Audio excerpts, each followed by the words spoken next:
Now, food photography is like working in the cinema. You have a hero.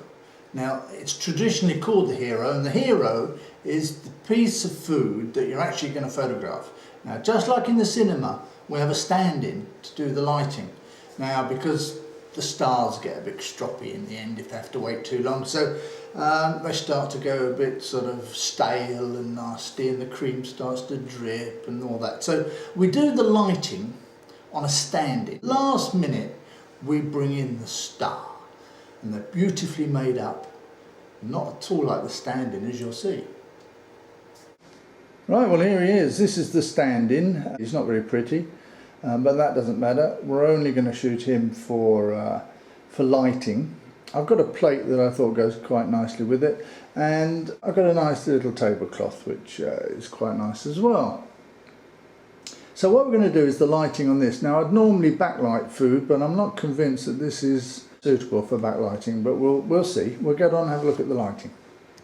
Now, what I normally have is an assistant that will move the light around the subject, and then I look at it from different angles. So I can really start to see where the texture shows, and I think we're getting somewhere near it now where it would be nicely lit like that. Right, it's spot the error time. Now, I've put cherries on because the final cake will in fact have cherries on, and it makes me easier to light because I can see the reflections in the cherries and how they would appear. Now, again, these are rough cherries, rough cream, everything is rough. This is our real rough stand-in. The slice is on this nice little slice spoon, or I don't know what you call it, and if I wanted a hand holding it, I'd have a hand there holding it, and I would have it held in a different way, but I'm not going to use a hand in this one. It's just going to be cropped through there. So this is where I bring in this backlight. It's doing quite a lot actually, mainly shining in the lens of the camera, so we'll have to stop that. But again, I'd have an assistant helping me to decide what height that's got to be. In this case, it's going to be quite low, I think probably about there. I'll have to go back to the camera and have a look. Now, that's giving us quite a hard light. So the first thing to do really is find its position. I haven't quite done that yet because I'd like to see a little bit more light on here, so I'll probably bring it round a little. Now, as again, this is very rough. Bring it round again a little till it starts to pick up on this part of this part of the cake. Now, there we are. Now that's getting nicely the texture out of that. It's creating a hard shadow here, which I don't like too much. So maybe we've got to start thinking now about softening it with tracing paper. That's with the tracing paper right against the light, not too bad, and that's if I approach it to the cake. Now it's time to take stock of the situation. We have a little look at it. I've just made it a little bit darker. We know we're going to keep this side light roughly like that. We might drop it down a little, but that we'll see. We're going to bring the tracing paper in. We've got to put some light in here because that's much too dark, and somehow we've got to get some light on the inside of the cake. Now, there's a lot of somehows there, but I really think we've got a problem because we've lost a lot of atmosphere. And now, how are we going to get that atmosphere back? Well, I'm rather hoping that if I shadow some of this background in some nice way, I can make a streak of light that will add that little bit back. I've also got a problem here because I'd like to have a reflection to lighten this in the silver. So we'll have a look at all that. Now let's have a little look whether I can get a nice shadow coming through the background in some way. And I would do it with a piece of black card and quite simply hold it in front of the light like that. So this is a bit what the set looks like at the moment. Now, of course, if I wanted a darker background, I could bring in another black card from the other side, just to shadow the background from the main light. I'll have a think about that one. I'll show you the crop that I'm really going to be looking for. It'll be a lot closer, and it'll be a crop, of course, through here. Not quite as long an image, so I think the background will have to go darker. Now I'm going to try and put a bit more light back in that part with a mirror. Now this is very simple. It's got two sides. One is magnified, and I think the magnified side is a better solution for us. Now that does pick up very nicely the texture. So you see, you have to adjust these things very carefully. So we'll just move in and we'll see, and this might give you a better idea. There's probably too much light actually on the slice, so we'll drop that down a fraction and just keep it on the chocolate in the front and a very little bit here. You can see what it's doing quite, you can see what it's doing quite happily there. I'm still worried about this atmosphere problem. We don't seem to have it. If I pull the tracing paper back down the line, so I just get a bit more of a hard shadow in the background, that might help. Now what happens if I put a little streak of colour down there? Let's have a look. Ah, now that's starting to look a bit more of atmosphere. So maybe we could work on that one. What I've done is move the tracing paper up, and I've put a little bit of colour just there on the background, just a little streak of colour. Okay, now that's caused me another problem now. We've got our little bit of colour here. It's throwing the colour onto the chocolate as well. I'm not sure that's a problem really. So we'll leave that as it is. But I don't know if you've noticed, having moved the tracing paper, we've lost that nice reflection here. And that's gone rather dark. So how are we going to solve that? Now I've done a little check, and if this goes in there, like that, it'll make the slice holder dead white again. Right, now that's what it gives. It gives that nice little reflection back in there. So you see how complicated this is getting. I'll show you what the set looks like a little. And there we go, and you can see the piece of white card we've just put in. You can see the orange light we've put in. So it's not an easy job, it's just a matter of working bit by bit till you get it right.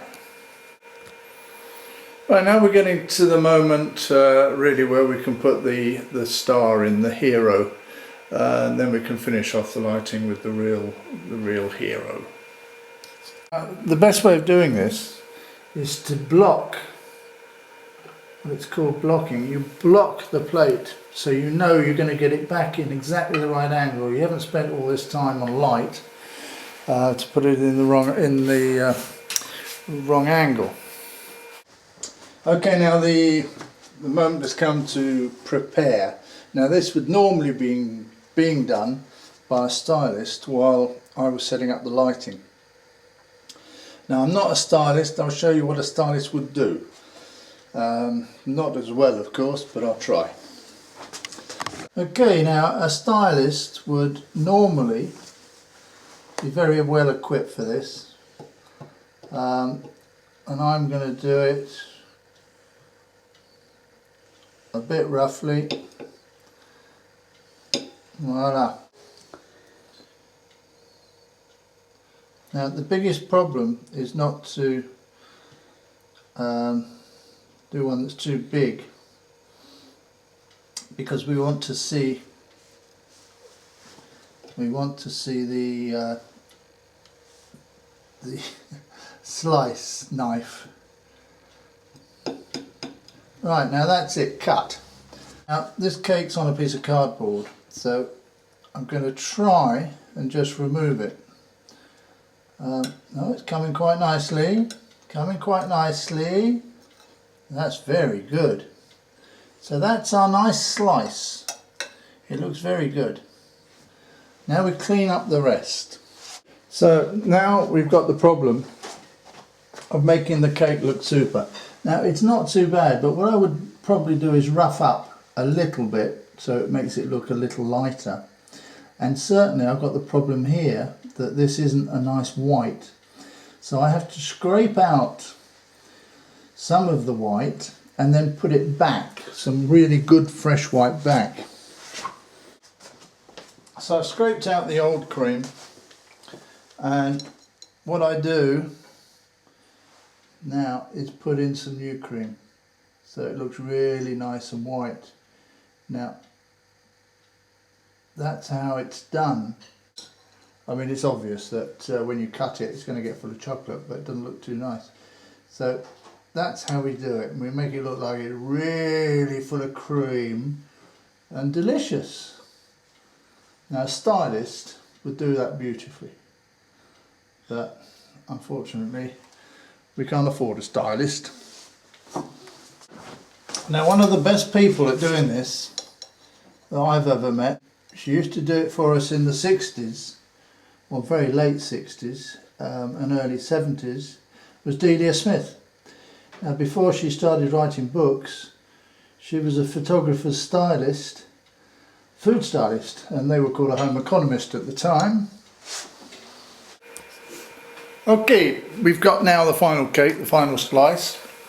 As I say, this is home prepared. Well, it's not done by a stylist. Now I'm just going to work out really whether I like that light very strong on the or there, or maybe have another mirror doing something else. So that's a little bit of still a decision to make. But of course now I'm taking pictures, or now we're going to take pictures. I can do different alternatives with the light, the colour of the light, etc. Because now this is on video and it never really shows. So we'll get down to taking some pictures. Now, of course, we'll just shine a little bit all the cherries just to make them look better. Well, here's the final result. Now I'd like to say thank you to Barry Bullough, who was a great food photographer back in the late 60s and early 70s. Delia Smith, who showed me how to prepare a cake. She does it so much better than me. And anyway, that's the result. Now let's have a look at the set. Now we've got the D7 with a 60mm lens, and it was stopped down to f22 to get the depth of field. So anyway, this is the light. Now the main light is of course the big light box, and that's on 200 joules.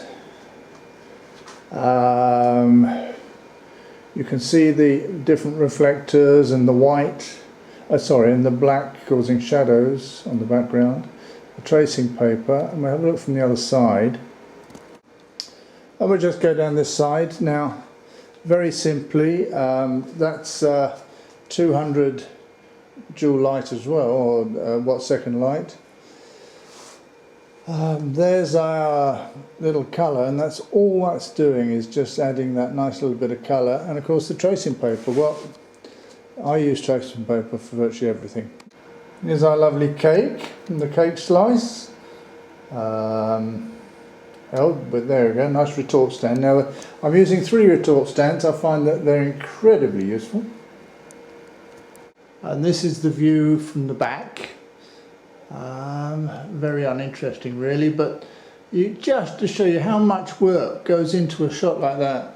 It really is quite hard work. Well, I hope you enjoyed that, and it does have its advantages being a food photographer. It's very good. Don't forget to subscribe and come and visit us on the site. Bye!